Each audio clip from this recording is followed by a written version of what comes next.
Well, Lisa, it's so great to have you joining me on the Nothing is Wasted podcast. Thanks for being here. Thank you for having me. We were just chatting about, some mutual friends that we have. And unfortunately, we have those mutual friends because we've both experienced some devastating loss, the loss of our spouse. And, I hate and love all at the same time when I get to have a conversation with someone who's walked through the same thing that I have. I hate it because we walked through it. And I love it because God connects us so that we can encourage each other and encourage the other people who are walking through this. And so I'm excited. I'm anticipating this conversation and know that God's going to do something really rich and fresh through it. So thank you for spending some time with us. I'm looking forward to it. I've followed your ministry why don't you for a do long this? Why don't time. you tell us a little bit about your life right now, and then we'll deep dive back into your story. I obviously gave away a little bit of it, but I'd love to hear about what you're doing right now. I know you are about to release a book called Life Can Be Good Again. It's releasing in April. And so that's exciting. Congratulations. Like me, I'm sure you never would have wished to write this book, and God's using your story in a really powerful way. But tell us a little bit about what does it look like in your life right now? Well, I'm a mom of 7. Having said that, I have launched 5. Ooh, hold on a second. A mom of 7? A mom of 7. We did not start out that way. My husband wanted 2. I wanted 3, and we had to kind of bargain with them, make a deal to get to 3. And then God just overrode that, and I'm so grateful. Wow. Yeah. Wow. Okay, so you're mom of 7. Mom of 7. But I have launched 5. Long-time homeschool mom. So I was an attorney back in the day and really thought that I would always, have a part-time practice and have my children here. I just have my life all planned out. And but God takes us on twists and turns that they're good. So 5 are launched. I actually have several grandchildren now. And I have 2 in the home that I'm actively homeschooling and parenting and raising. And I love ministry to women and writing, speaking, and just meeting over coffee with a woman, just to listen to her and pray with her and encourage her. Yeah. Yeah. I'm glad you said that. I'm glad you made that distinctive because, some of us that do that where we write and we speak and, we do have the opportunity to be in front of a larger group of people.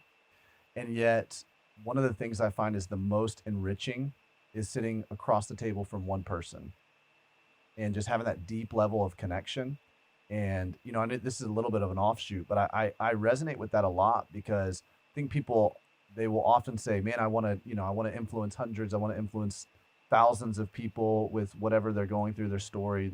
But I think just stewarding the one and being passionate about sitting down to have coffee and making a difference in one person's life is more than what we could, really understand. It does so much more for the kingdom. That's what I wanted so desperately. When my husband died suddenly, I just remember thinking, if I could just find one person who has walked this path, who's a little bit ahead of me, because I had so many questions and I had so much fear. And I just wanted one person who could sit down with me over coffee. Yeah. And I didn't have it. That's part of why I wrote the book, because I wanted to be able to reach back to that person who, wants to have answers to these questions and wants somebody who's a few steps ahead who can say, yeah, I know God will be faithful. I know that in my head, but I want to see it lived out in a person, because that is just such testimony to us. Yeah, that's so good. That's so good. And that's what's so intimate about being able to write a book and I sit and read in the mornings over coffee when the whole house is asleep, and I feel intimately connected with that author, and so I'm really glad that you're putting this work out into the world. Why don't we talk a little bit about, what brought this work about, the catalyst for this, in your story. So let's dive back and you kind of start us at whatever you would deem the starting point and narrate for us for a little bit.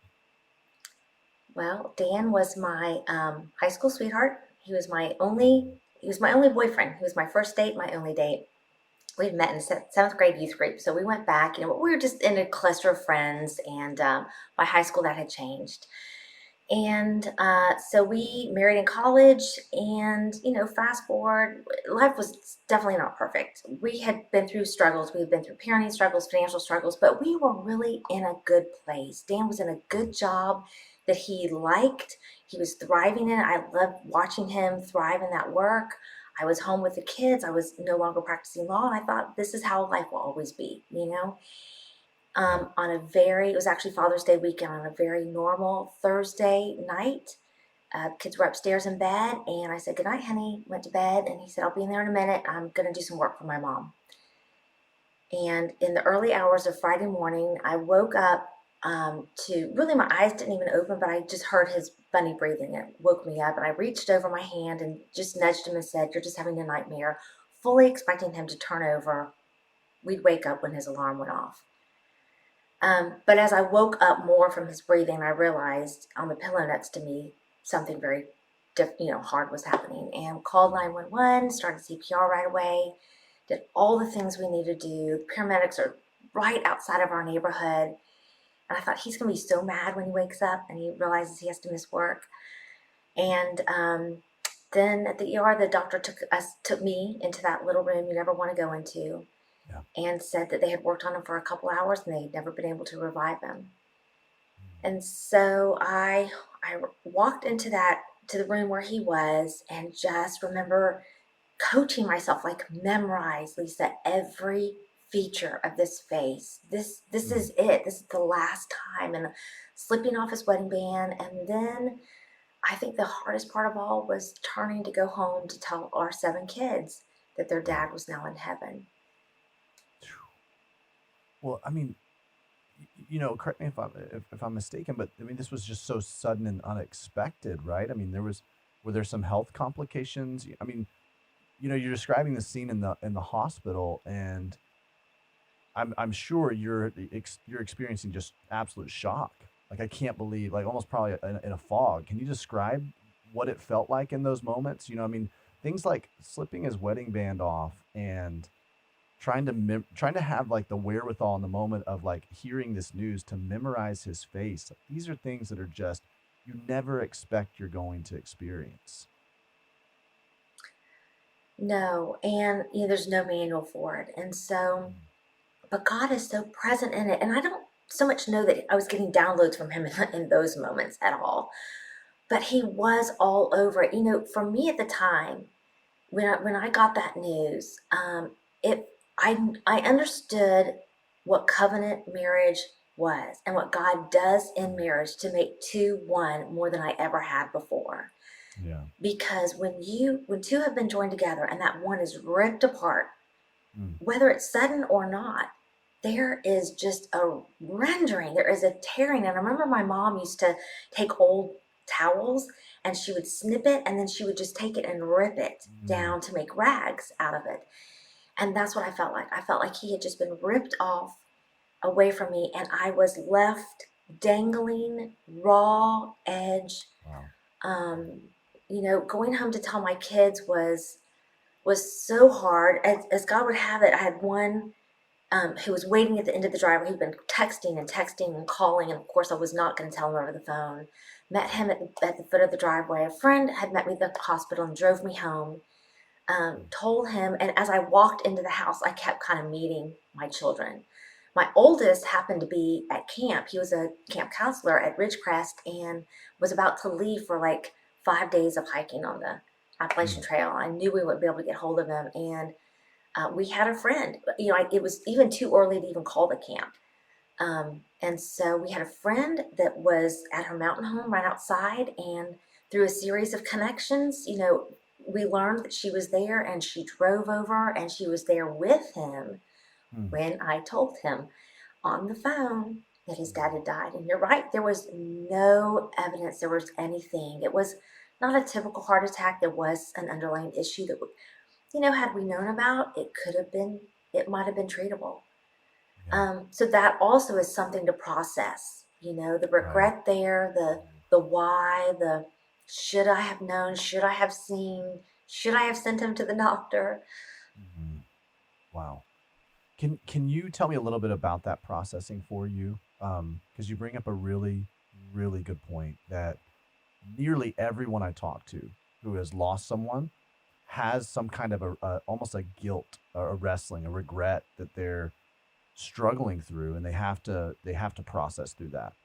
I almost feel like it's a prerequisite to our healing, that even if someone else could look at your story and be like, there's no way you could have any idea, you're still feeling that, you're still sensing that, right? Talk to me about how you process through that. I it is, as I talk to women, I find that too, that it is across the board that we have either guilt or regret. And I think part of it's the enemy trying to get his foot in there into our devastating circumstance. But I think part of it is our own natural bent to say, I could have fixed this. I wish I could Mm, have fixed this. So even after loss, we want to fix it for our kids. And we're just yeah, met with the impossibility. Really, sometimes for the first time, the utter impossibility of being able to fix our broken heart, being able to yeah, fix our hearts for our children, being able to fix what happened. mm, And for me, I very quickly just surrendered that to the Lord. Not once. It was a process, but I had somebody in my family who was in the medical field, and she sat me down and said, kind of walked me through the truth of even what mm, doctors have to, the statistics for even doctors who encounter that kind of situation. yeah, And so that kind of let me off the hook there, like that I hadn't, oh, if I had only done CPR better, or if I mm, had. But I just had to, there's Psalm 139 I memorized years ago with my kids, probably one of my favorite songs. Have woken up so many mornings, even before Dan passed away, with those words just on my head as I steal a few minutes yeah, more minutes in bed. And one of the verses says, every day of ours was written in God's book before one of them came to be. yeah, And yeah, that came back to me so clearly every time I would mm, question why, why this man who was such a good dad, and why when he was, active at mm, church teaching these sixth grade boys, and why when he was taking care of his mom. And that verse, I just had to lean into yep, it, that every one yep, of Dan's days, and ours as well, yep, have been written in God's book before one of them came to be. yeah. That's so good, Lisa. I remember having to have the same exact wrestling out of the same verse, and it helped me. Some people could look at that and, because what you're looking at is the sovereignty of God, that He's in control, right? That He has all of this in His hands, right? The whole world in His hands, as we learned in Bible, vacation Bible school growing up, right? He's got the whole world in His hands.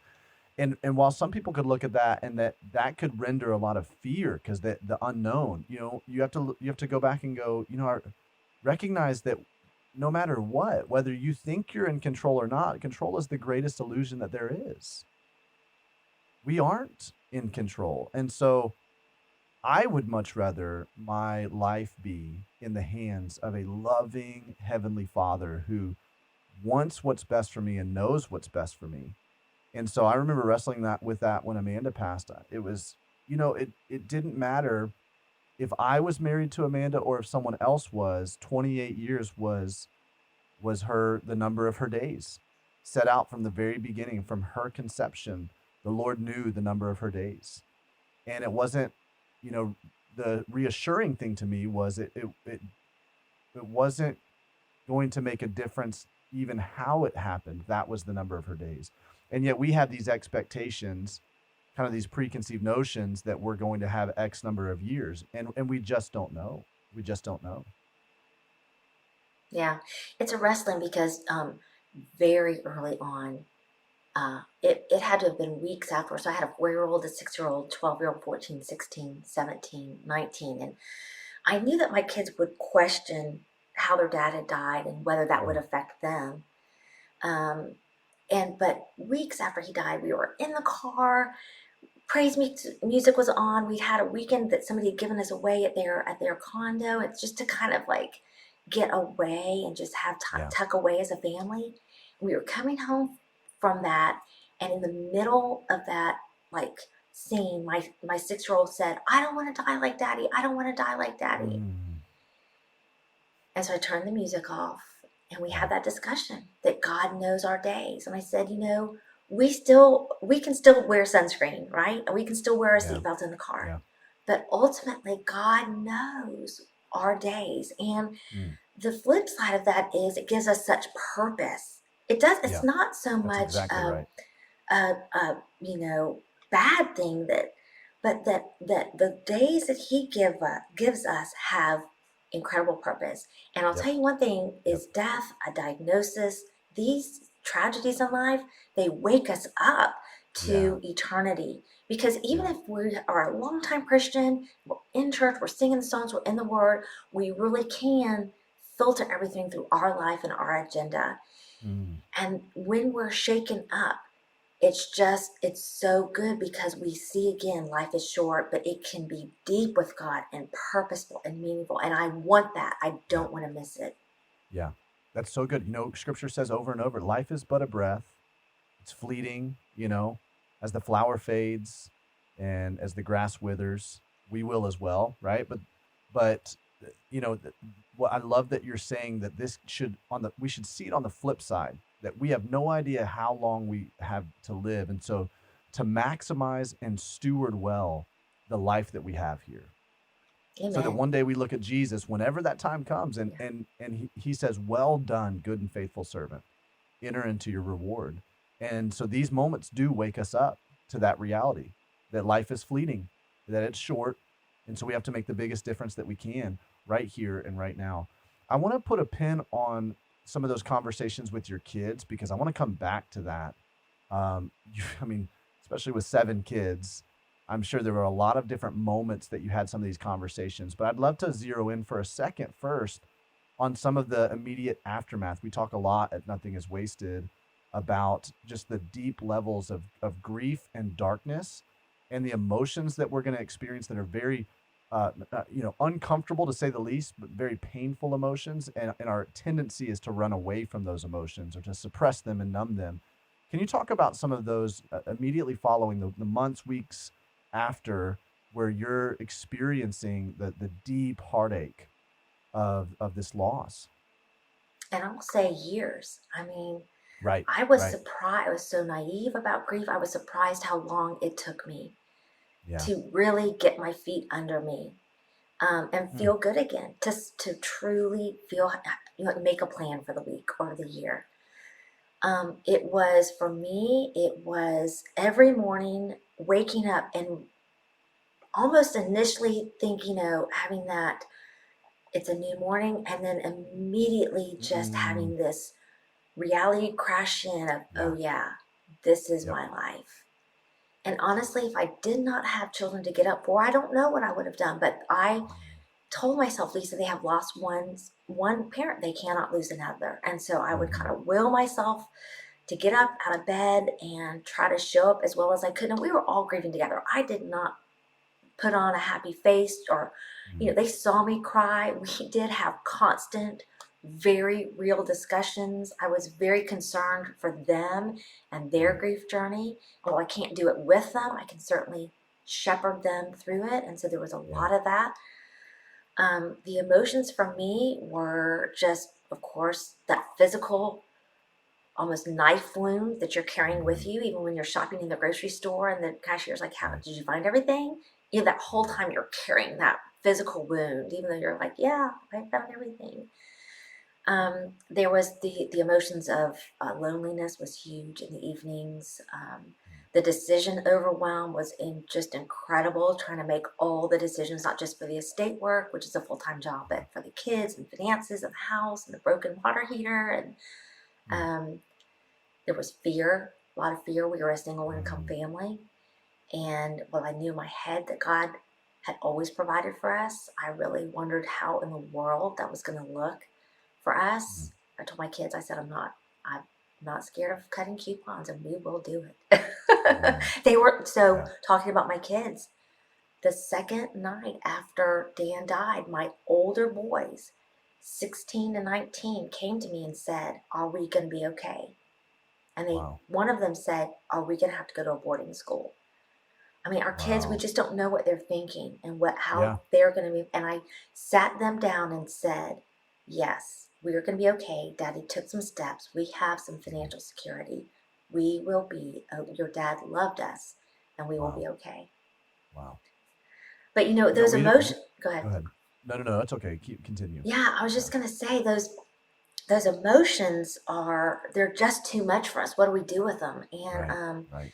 they're too much to pour out on one person. They're too much, for us to handle. And so every day, what I would do is I would kind of get my kids going in the morning and get away in my minivan and cry out to God. My minivan Mm, became my little sacred place where it was quiet. The phone wasn't ringing. The child wouldn't come in. And in that place, I could just audibly cry out to God. I could journal yeah. all my fears, all my questions, all my prayer requests, my needs. And I would do all of that, and then I would open up. Our church had been reading through the Bible in a year, and I had not done it because I was doing something else. But Dan had done it, and so in June, in the middle of the Bible reading plan, I just picked up where they were Mm, and started reading through the Bible. And it did not matter where I was. If I was in Leviticus, you think some of the driest spots in the Bible, it did not matter where I was. God met me on that wow. page so personally and so practically. And it Wow. was enough for that day. I could go back into the house and That's parent good. my kids. That's so good. Enough for the day. Enough for the day. Right. That's the that's the promise that he gives us. You know, grace for today. Then he promises strength for tomorrow.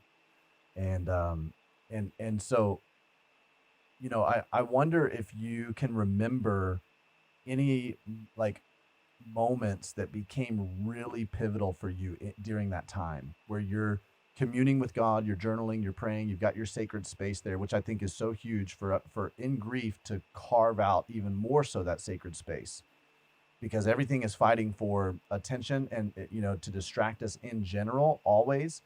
And we have to know that when we walk through some things that need to be mourned over, whether it's loss of something or someone, whatever it is, our tendency is going to be, especially in Western culture, to try to just distract away from those emotions. But it sounds like you were very vigilant and intentional about I'm going to create a sacred space so that I can, really receive from God whatever it is that He's wanting to do in me and through me in this.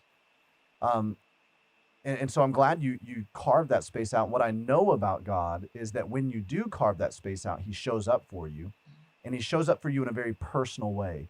Can you remember any personal ways that were just like these pivotal, almost like milestones to your grief journey? It was like aha moments where you go, oh my gosh, I needed that. That was so personal from God. Yes. One of them came when I was on the phone with a friend of mine, and I said, I just want to fast forward. I just want to fast forward 15 years because I know God will be faithful, but I want to be an old woman rocking in my rocking chair on the front porch and looking back over it. Mm, And she said, you will not be the person God wants you to be unless you walk this out. And mm, it was like from God's mouth to my heart. And I knew wow. she was right. And as hard as it is to walk through it, because you are right, we want to go to Disney and just Mm, be on the happiest place. We want to, people can turn to substances. mhm, We want to binge Netflix. I mean, there's so many ways that we can do it. We can mask or escape pain. But I knew she was right that God was doing something. And this does not, again, like this is not a platitude that erases the pain because the pain right, is raw and it is there. But right. I already knew that God was doing so much in me. I mean, we were in constant dialogue like never before. His Mhm, word was so clear to me. His personal wisdom to me was so, I was getting downloads. He was bringing back like Bible stories and mm, Bible verses that I had memorized and kind of applying them to my life in new ways. That was a pivotal moment. And then a little bit later in my grief journey, this was huge. Just, I think the second year was super hard for me because I was through all the firsts and really the raw grief, but I was in a place of despair mhm, because I still was in a life that I didn't want and that I would have yeah, given back if I had the choice. yeah. And the reality that I couldn't give it back was very difficult. And Mm, I remember journaling one day and kind of these words came out of my pen that this was not God's plan B, that God doesn't have a plan B, wow. that while it was definitely not what I had expected, this was chapter 2 for God. That just like we talked about, that every day has been written in God's book before one of them came to be. God knew that this would come. He hadn't turned his head away. He hadn't missed Yeah. something. I didn't get second best. Mm. He wasn't giving me the leftovers of a life that I wanted. And Mm. so it caused me to lean hard into that truth because I didn't feel it yet. I didn't feel like, I still felt like I got the leftovers, but Right. I knew that wasn't true. And so I had to lean hard into the truth that God has as much abundance this side of Dan's death and as much good and life and joy Mm. as there was that side of Dan's death. Wow. Phew. That's good. That's so good. Um, Let me kind of bring this up too, because one of the things that you mentioned a moment ago is this, this conversation you had with your 19-year-old and 16-year-old, and they're like, "We're gonna be okay." And you said, kind of passing, dad set some things up, and we have some financial security in this. And we don't talk about this really ever. I'm not sure if we've ever talked about this on a Nothing's Wasted podcast, but I want to emphasize how important it is when people are listening to this, and maybe they're not in the situation that we've been in. They have kind of a normal family unit, or they have, but the reality is that we never know when one of us is going to pass. If you're a married couple, you have a family, you never know. And just, how important it is to have those conversations and set up those arrangements, life insurance, wills, talking about what you would want to have happen if something were to happen to you. I remember that was a lifesaver for me, because right before Amanda passed away, it was actually before Weston was born. So it was about a year before Amanda passed away. We were going through that whole process. We were doing Dave Ramsey, you know, and at that point, whatever Dave Ramsey said, we did it. And so he said, you need to have these legacy conversations, is what he called it. And so we went and took a walk, and it was like, this is an awkward conversation, but if something were to ever happen to me, babe, what would here's what I would want you to do. And what would you want me to do if something were to ever happen to you? And it seemed like we're just kind of brushing it away. But then afterwards, I went back and reflected, man, I'm so glad we had already made some of those decisions, even though they're really weird and awkward to make, and you may never have to cross that bridge, hopefully. But in those moments that you do have to cross that bridge, it makes that decision making process so much easier. Would you agree in the situation that you're in? Yes, I affirm that so much. So Dan had made those decisions, and it was like a love note to his family. Mm. It was like the last, like, I love you enough that I went ahead and did this. So a couple things. One is, I think we a lot of times have this superstition, deep-seated Mm. superstition, that if we get the life insurance policy, or we make a will, or we write out our plans for our memorial service, that it kind of like will make it happen Mm-mm. sooner. You know what I mean? Yeah. There could be, Yeah. you know, It's like a um, fear. Yeah, absolutely. it is, Yeah. yeah. So it's not so much that we don't want to do that for our family, but there is fear around surrounding that, and sometimes indecision. But we go back to that same verse that every day has been written in God's book before one, and so it doesn't make a difference. Yeah. I'm so glad you brought that up, because I don't think I've ever shared this with anyone, but um, my boys came to me again, and they said, "Oh yeah, Dad wrote out what he wants for his funeral." And I said, "What?" And they said, "Yeah, Dad," and he had told them, like in his truck Wow. one day driving down the road, he had told them. So I had his work computer. He had gone into work that day, and it was there. And Wow. I got into it, and sure enough, he had a document, and he had listed out the song he wanted to play for me, the song he wanted to dedicate to his children.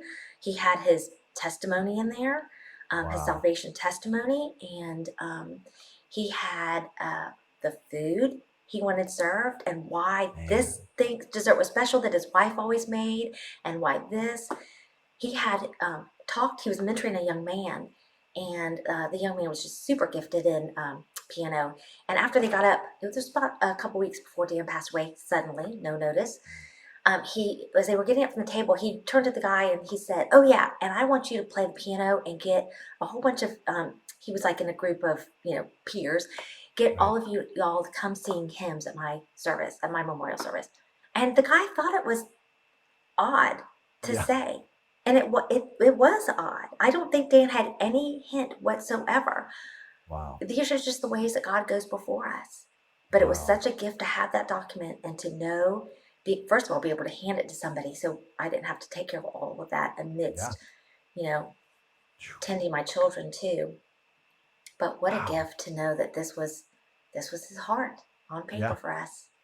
Lisa, I mean, I got chills when you said that, especially the part of like him sharing his testimony, like writing down his testimony so that even after he's passed, even after he has gone beyond this world into the next world, he's in the presence of God, in the presence of Jesus.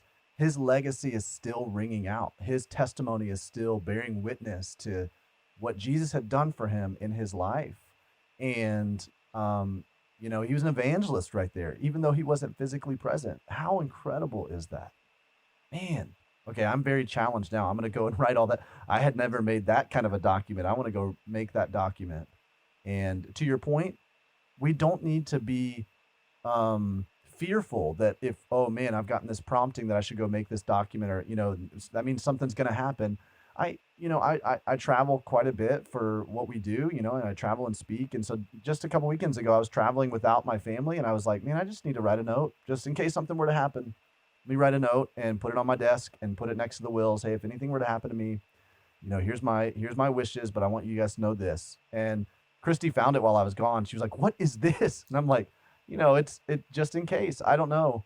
And I made it back safely, and everything was fine. But it just was, it's just something. I mean, how special that is on this side of things, Lisa, and you can attest to that. And so that challenges me quite a bit, and hopefully it challenges everybody that's listening to this.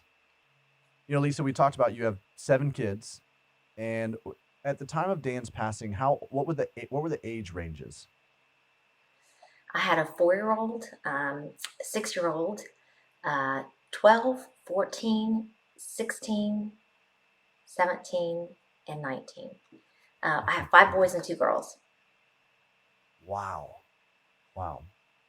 Okay, something that's, I mean, so many people who are listening to this that are in a situation of widowhood, and probably the most predominant questions that we get pertain to how to walk your kids through this grief process. And, in your situation, you have such a wide range of ages that you're attending to. It's one thing if you're like they're kind of the same age bracket and you're walking with that collective group of kids. In my situation, right? It's like they're pretty close to each other, and so we're just gonna walk together. We're doing bedtime at night, and we'll have the same conversations. But you're walking with almost 7 different individuals through their grief, not just as a mom, almost a counselor, while you're dealing with your own grief. Can you just can you just talk to me a little bit about how you've done that? What kind of advice you would give in that? Very early on, we sat down, probably, right after his service. I think we were sitting down for kind of our first Bible time, just everybody sitting on couches around the room, living room, and I said, we are going to need to give each other a lot of grace Mm, because each of us is going to grieve differently. And I just kept that as kind of our umbrella. I didn't so much repeat it all year, but I certainly tried to internalize it myself. For me, grace for myself, but also grace for my children. mm, For the younger ones, for the 4-year-old and 6-year-old, they're very blunt about their grief. I mean, my 4-year-old, I think for over a year in her car seat in the back of the car would say in the middle of, something else, I miss daddy, I miss daddy. mm. And we'd have the same conversation every day. And I Yeah. remember thinking to myself, Lisa, don't get frightened. Like, you answer these questions like they're the first time because she is trying to Mm. figure out permanency of this. My Yeah. 6-year-old would run around the neighborhood with his friends, just like you would never have known anything. They went on a play day. A friend came over, and I'm so grateful. Got my 4-year-old and 6-year-old the day that Dan passed away, and the house was filling with people, and decisions Mm. were being made, and took them like to a little play day, Wow. which was good for them. Yeah. And so my 6-year-old would run around and play like everybody else, but at night when the house was quiet, on the pillow, he slept in my bed for months. Mm. His dad's side, that's when the tears would come. He would open up, and we could have good conversations. My 12-year-old, 14-year-old, 16-year-old, so those are all boys, and I found that of course, they're not super. They didn't want to talk about it on their own. They were fine if I asked them questions, but they didn't bring it up on their own or just share with me what was going on in their heart. I mean, they're boys A, and then they're teen and tweens, Yeah. and they also wanted to be. They didn't want to be that kid whose dad had. So, like at Mm. church, they had asked us to come up as a family. Our pastor was doing a sermon series, and he wanted people to come up and like hold a poster that said, I went through this struggle, and then flip it over and say, like, but God met me this way. Mm. And it was a couple months after Dan died, and they asked us to go up as a family. My boys were like, no, absolutely Mm. not. And it surprised me. But they also wanted to go to church. So Dan died on a Friday morning, a Father's Day weekend, and Oh my. we didn't have the service until the next Tuesday. So that's Sunday. That Oh. Saturday night they said we want to go to church tomorrow. And I was nowhere ready. I didn't want to talk to people or hug or Oh answer geez. questions. And we Especially on a slipped into the Father's Day back. But weekend. for Oh my them, goodness. they wanted normalcy. Wow. And my teen daughter was very, very open, she needed a lot of conversation. I think for the older ones, it's really important to try to get other adults into their life who understand, even if they haven't walked through that. Yeah. They are somebody who those teens can go to for advice, can talk to, can pour into them. Especially like in my case, losing a father, I wanted to very intentionally find men. Mostly they were either coaches at the school they played for or men at church who could pour into my kids. Mm. Mm. Yeah, that's so good. It takes a village, especially as you're parenting older kids. You know, it takes a lot. And we haven't experienced this in our season of life yet because our kids are, at the time of this recording, 8, 7, and 2. So they're nearing that side of things where they're starting to look up to other people. But I remember as a youth pastor, how many of the parents of the kids in our youth group were leaning heavily on me and our other youth leaders to really, disciple and walk through and say things that the parents had been saying, but like they wouldn't, they would take it so much better from a youth leader or some other kind of person of influence in their life. And so, leveraging those relationships are really, really key. There's still a family that we stay connected with at the church that I was pastoring, who will call me every once in a while and say, "Hey, I think it'd probably be a good time to give my son a call and just catch up with him because he's, familiar with, there's something he's struggling with. You're probably the best person to kind of like walk with him in this." And so I love that. I love that you were really intentional about how do I get other people around this village around my boys, my older kids, and help them through this process. It's so good, so good.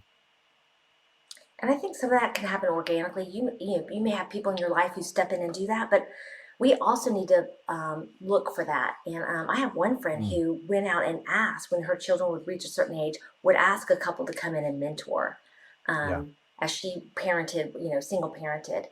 I just tried to get my kids. Our church was super good, but I also would try to kind of steer them into sports where I knew that the coaches, for instance, I had one son that wanted to play football, and I'm like not a football mom. We were kind of against football. We were like, go play basketball. You don't hurt your head. But I knew that he had friends whose dads were super active. Even if they weren't coaching, they were on the field with them. They were taking the boys back and forth. They were, handing out the Gatorade. And I wanted my boys to be around. I wanted this son to be around that. And it was yeah, easy. It was an easy circumstance for these other dads because they're already doing their own son. You know what I mean? Just to take yep, my son along. I'll tell you this too.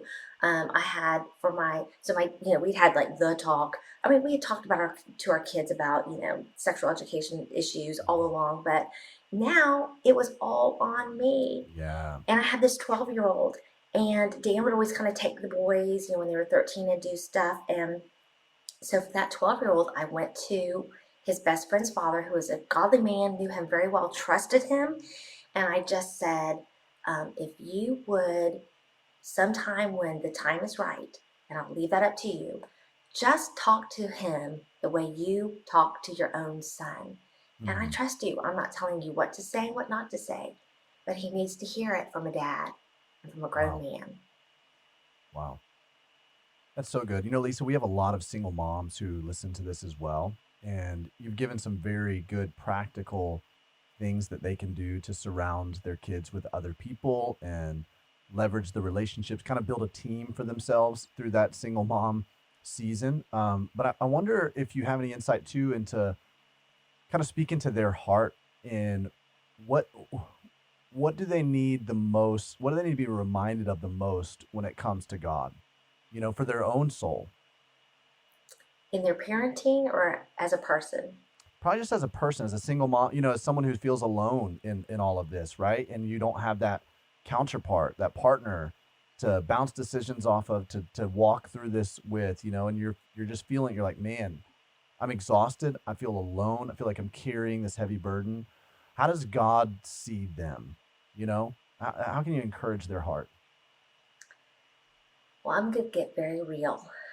I have Mm, been in this for 10 years. And if you had told me 10 years ago I still would be single, I would have been very upset. I mm, asked God from the get go, as much as my heart was broken over Dan, I did not want to be not married. I did not want to go through life as a single mom. I did not want to be, I didn't want that. And that hasn't happened for me. And God may have it yet, but that has been it is one more way that just keeps me going to God. It does so many things. Number one, it chisels out my expectations and assumptions. mm, It's helped me see that my healing doesn't come because of an outcome, because of a person, that I better figure out how to be fully satisfied in Christ right now as a wow. single mom, as a single woman, if before God ever brings anybody else. Because Mm, if I'm not satisfied now, I will not ever be satisfied, no matter what God brings into my life. yeah. The loneliness is real. Again, that doesn't take away the pain of the loneliness, but in that place, I think we just have to know that this is not like wasted time, that this is not like second best, that this is very intentional time, and to live it, to Mm, find the abundance here, whether that is pouring into our family, pouring into ministry, pouring into a job that God gives us. For me, it's been pouring into my family and ministry, and it's yeah. given me a, a lot of purpose. Mm, So I think for that single mom, just wrestling through knowing that your healing, your completeness, your wholeness is not going to come when fill in the blank. yeah. It's got to come now through God alone. That's so good. Lisa, that is so, so good. Oh, you know, um, you talk about this idea of purpose, and I know that purpose over the past 10 years has been one of those things that's propelled you. One of the outpourings of that purpose has been this book. And I'm sure that it feels like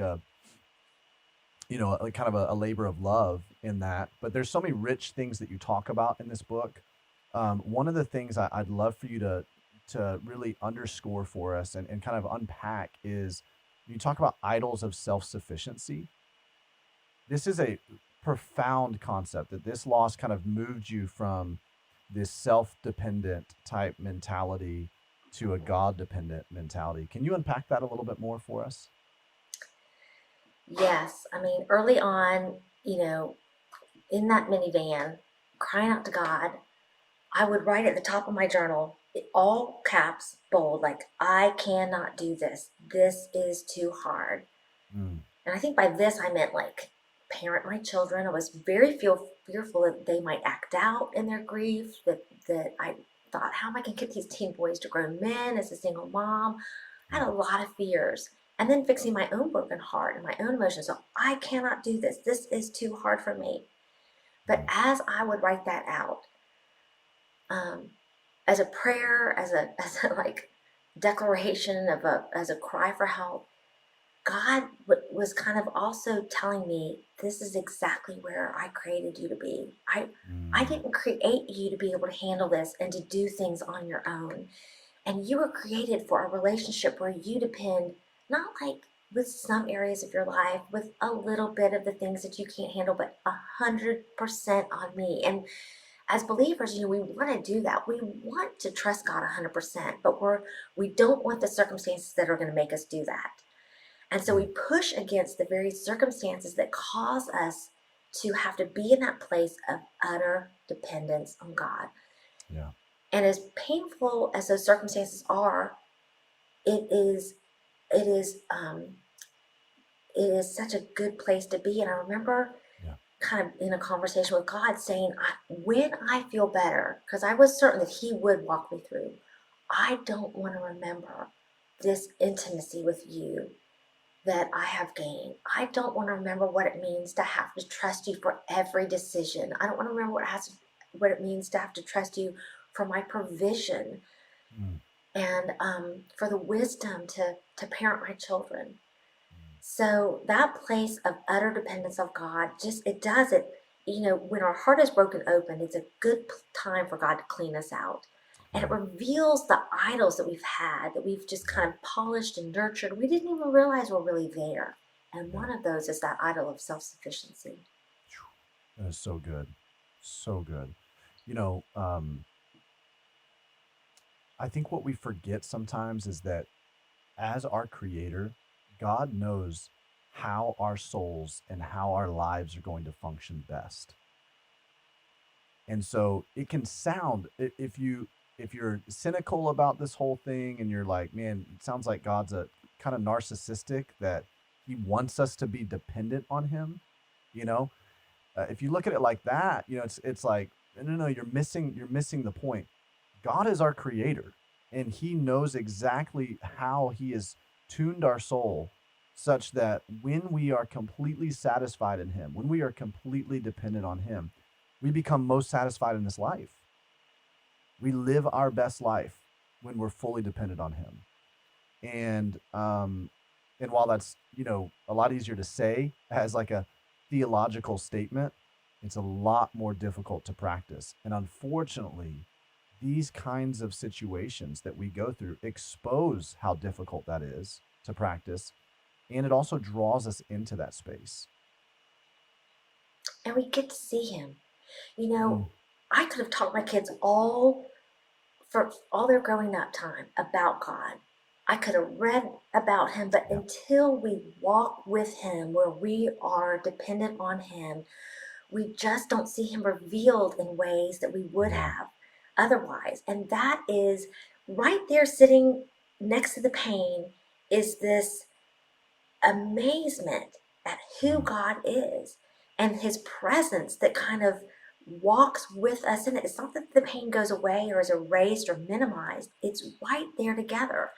And yeah, we saw that. I remember saying to my kids very early on, this is not normal. And I don't know why I felt like I needed to say that, but they were children and maybe 4-year-old, 6-year-old. mm, But I said, most families don't go through this. I said, but you have an opportunity to see yeah, God in ways that you never would.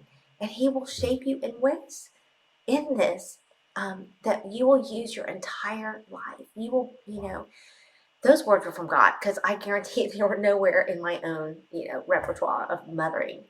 Um, but that is so true, and it was such a privilege to watch God do things in our family that I knew were faith.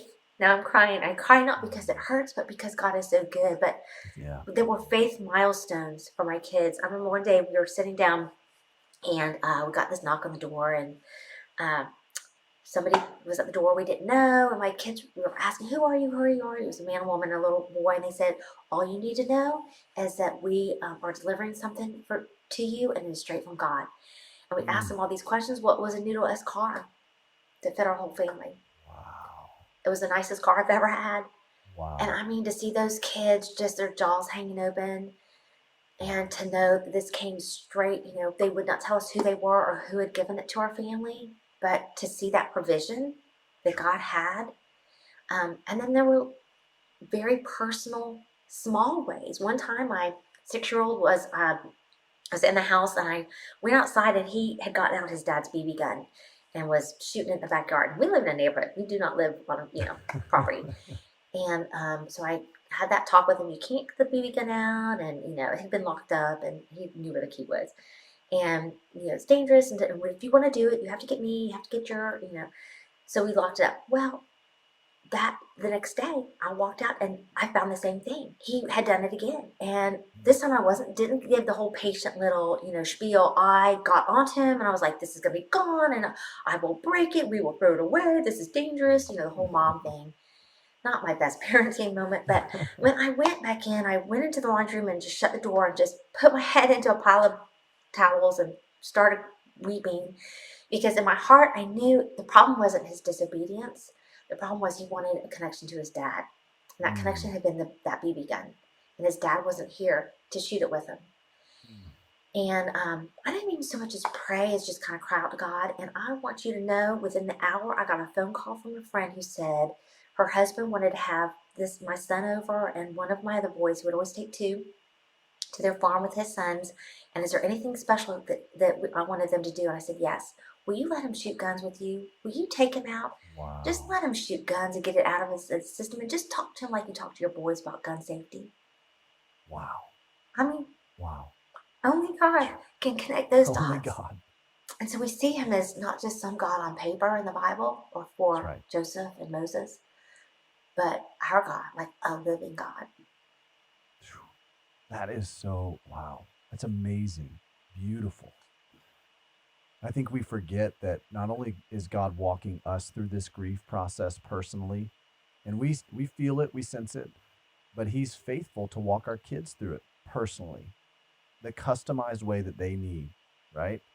And that's what's so amazing about this transcendent God who is, so much bigger and other than us, and yet he's also so intimate that he's able to intimately connect with each person in our family to walk them in the steps that they need through this pathway of pain. That's what amazes me about God, right? And that's what makes me, I'm sure it has for you, makes me put my trust in him even more and not rely on myself. As someone who's in ministry, often I can think, "Oh, I've got to have the right answer. I've got to say the right thing. I've got to pray the right prayer when I'm sitting here ministering to this person." But the reality is the Holy Spirit does a much better job of ministering to somebody's heart than I ever could. And my role is just to facilitate that, be a vessel for that. And that's including as a parent as well. Just wow. So Lisa, that's amazing to just, uh, that encouraged me so much to hear that. You've written this book, Life Can Be Good Again. It's an incredible title. It's a very hopeful title. It can also be probably a confusing title for someone who's sitting there in the midst of all of this. Life can be good again, putting your world back together after it falls apart. Can you tell me, just kind of as a final question, what is your hope for this book? If you're sitting across and having a cup of coffee, like we talked about earlier, with a young widow, a young widower, or someone who's experienced some other kind of loss, they feel like their life is just kind of crumbling around them, and you're saying life can be good again. What are you hoping that if they pick this book up, what are you hoping that they experience? I remember thinking, I will never smile again. Mm. And I had somebody tell me who had been through a very different circumstance, but something very hard, a loss. She said, life will never be as happy again. You'll never have that happy exuberance again, but you won't ever have this hard again. In other words, that if I could make it through, that I would kind of, squinch life down so that I would never have the hard, but I would never have the really Mm. good. Yeah. And I thought, I fought against that. Even as she said that, I thought, I do not want to coast through the rest of my life on indifference. Mm. And I want to smile again. So my hope with this book is that we can walk through, we can't fix somebody's pain, Yeah. but we can share the truths in scripture, what God offers us, things like lament, Hmm. proactive steps that we can take. Because one of the things is that in tragedy, we just feel like we're such a victim of the circumstances. Yeah. And yet there are steps that we can take to Yeah. move us forward. And it's not always linear. It's one step forward, two steps back, one step down. Right. But that is moving forward. And so to tell her that life can be good again, that God does have much for you, And that if you will do the hard work of grief, because we don't mince that in the book either. We talk about hard emotions Right. Right. and hard questions and what to do with those. Walk through those, that we will get to a time, even if we don't feel it right now, we can cling to the hope and the promise that we are doing the work today, which will lead us to next month, a couple months down the road, to feel good again. Yeah. And that pain, that missing is always there. You know, as your kids grow, and I'm sure you see this with your children, they hit a new stage and they realize fresh what a dad, you know, oh, that's what a dad is, or that's what a mom is. Yeah. My mom would, you know, is you're picking up your children from something and the moms are there cheering in the stands or showing up at the field trips. That's what a mom does. So the loss is always there, but we can also find our smile again. Yeah. Yeah. That's so good, Lisa. So encouraging. So encouraging. We're so grateful that you have spent some time with us today and encouraging us. I know that so many of the folks who are listening to this want to get connected with you more. I want to encourage you. We'll put this in the show notes. Pick up Lisa's book, Life Can Be Good Again, Putting Your World Back Together After It Falls Apart. It releases April 19th. So if you're listening to this after April 19th, it's already out. It's in the world. And so I know Lisa would be very grateful for you to pick it up. Where can we follow what you're doing? Where can we kind of keep following along with your writing and, you know, the other things, the other ministry that you're doing out of this? The best place to find me, I'd love to connect with you, is at my site, lisaappelo.com. That's 2 P's and 1 L. And everything's there. You can find more about the book there at lisaappelo.com / Life Can Be Good Again. Find out about the writing. We can connect. And yeah, I would love to answer any questions or connect. Awesome. Love it. Love it. Lisa, thanks so much for spending time with us. It's been great and so encouraging. And man, just a couple of those moments there where I'm getting like stirred up. So thank you for just reminding us of the goodness of God, no matter what we have walked through. Thank you. Yeah. Rich conversation. I appreciate it. Thank you, Davey. Hey friend, if you liked this episode, be sure to like and subscribe so that you can stay in the loop every time Nothing is Wasted releases a piece of content here on this YouTube channel.